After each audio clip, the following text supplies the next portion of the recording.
കാരുണ്യത്തിൻ്റെയും മനുഷ്യസ്നേഹത്തിൻ്റെയും മാതൃത്വത്തിൻ്റെയും പ്രതീകമാണ് മദർ തെരേസയെന്ന് ഉന്നത വിദ്യാഭ്യാസ സാമൂഹ്യനീതി വകുപ്പ് മന്ത്രി ഡോക്ടർ ആർ ബിന്ദു. സാമൂഹ്യനീതി വകുപ്പ് ഓർഫനേജ് കൺട്രോൾ ബോർഡിൻ്റെ ആഭിമുഖ്യത്തിൽ നടത്തിയ മദർ തെരേസ ദിനാചരണത്തിൻ്റെ സംസ്ഥാനതല ഉദ്ഘാടനം നിർവഹിച്ച് സംസാരിക്കുകയായിരുന്നു മന്ത്രി. 199 വൃദ്ധസദനങ്ങൾ, 34 PH ഫോമുകൾ, 6 സംരക്ഷണ ഭവനങ്ങൾ ഉൾപ്പെടെ 239 ക്ഷേമ സ്ഥാപനങ്ങൾക്കാണ് സാമൂഹിക നീതി വകുപ്പിൻ്റെ ശുപാർശയുടെ അടിസ്ഥാനത്തിൽ ഓർഫനേജ് കൺട്രോൾ ബോർഡിൽ നിന്ന് ഗ്രാന്റ് നൽകി വരുന്നതെന്നും മന്ത്രി പറഞ്ഞു. ചടങ്ങിൽ 27 വർഷത്തെ സേവനത്തിനു ശേഷം വിരമിക്കുന്ന ജില്ലാ സാമൂഹിക നീതി വകുപ്പ് സീനിയർ സൂപ്രണ്ട് ജോയ് സി സ്റ്റീഫനെ മന്ത്രി ഡോക്ടർ ആർ ബിന്ദു ആദരിച്ചു. തൃശൂർ ടൗൺ ഹാളിൽ നടന്ന ചടങ്ങിൽ orphanage control board chairman N.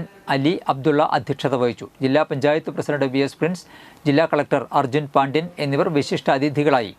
Thrissur corporation councillor Riji Joy, orphanage control board അംഗം MK സുനിൽകുമാർ, ജില്ലാ സാമൂഹികനീതി ഓഫീസർ KR പ്രദീപൻ തുടങ്ങിയവർ സംസാരിച്ചു. ഉദ്ഘാടന ചടങ്ങിന് ശേഷം ക്ഷേമ സ്ഥാപനങ്ങളിലെ താമസക്കാരുടെ വിവിധ കലാപരിപാടികളും അരങ്ങേറി.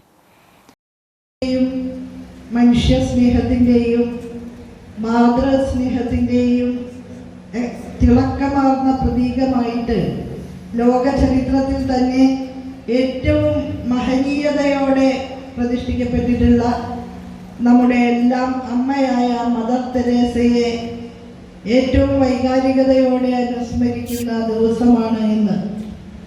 അൽബേനിയയിൽ ആഗസ്റ്റ്